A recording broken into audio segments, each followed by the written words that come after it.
pagkatapos nga naming bumili ng pang-ulam ay heto nga at pumunta muna kami kina mama. Yes! Nadatnan ko nga dito yung mga kapatid ko, bay puro tulog pa. Woo! Niyaya nga nila kaming sumama sa paghatid ng pagkain. Woo! Kaya naman sumama na nga rin ako para naman may mai-content ako. Woo! At heto na nga po, bumiyahin na nga kami papunta sa bukid. Woo! Habang nagmamaneho nga ako ay yung taga-video ko naman yung kapatid kong si Princess. Woo! Sobrang gulo pa nga niya dyan at nagrereklamo pa nga yan. Woo! Paano ba naman ay ginawa ko nga daw siyang videographer. Woo! Ang sabi ko na nga lang sa kanya ay kapag kayumaman ako sa pagbablog ay susweldohan ko na nga rin siya.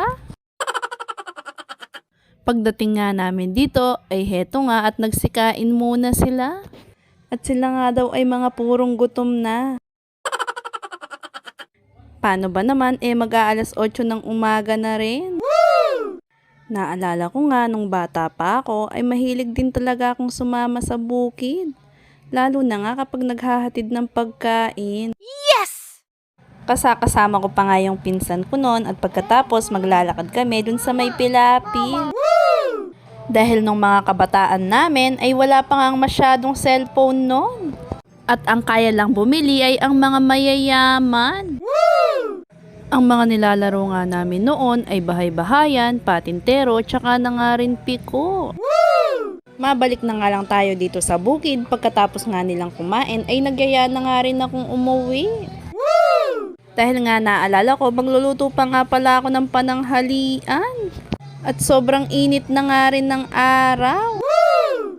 Kaya naman nauna na nga kaming dalawa ni Jacob. Nagbabiyahe na nga rin kami pa uwi nang heto nga ang mapansin ko umaalog yung daan.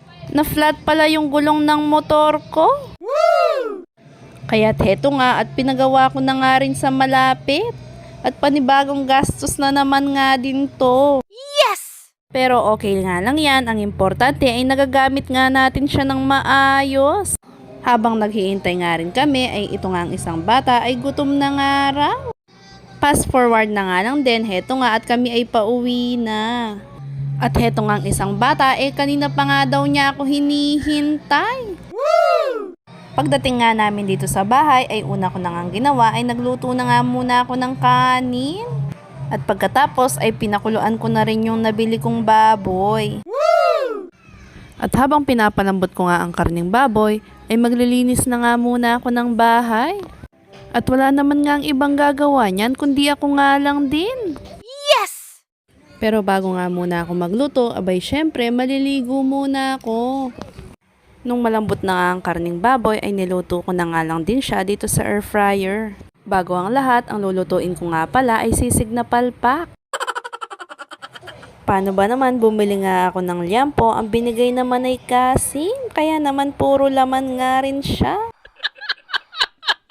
Pero okay nga lang din yon, ang importante ay lasang sisig naman ang kinalabasan. Yes! Mabalik nga tayo dito sa niluluto ko, pagkatapos ko nga magayat lahat ng rekado ay pinagsama-sama ko na nga rin sa isang lalagyan. Wow! Nilagyan ko nga lang yan ng sibuyas, kalamansi, tsaka na nga rin sili. At nilagyan ko na nga rin ng pampalasang sangkap, katulad na nga rin ng magic sarap, tsaka na nga rin paminta. Nilagyan ko nga rin po yan ng atay ng manok, pero hindi ko na nga rin nabidyohan. Woo! Minekos-mekos ko nga lang din, at pagkatapos ay pwede na nga yan. Wow! Hindi pa nga dyan nagtatapos dahil nga nakakita na naman ako ng gagawin ko. Woo! Napansin ko nga yung mga tuyong damit, kaya naman tinanggal ko na nga rin sa hanger. At nang maitupi ko na nga rin. At yan na nga muna for today's video.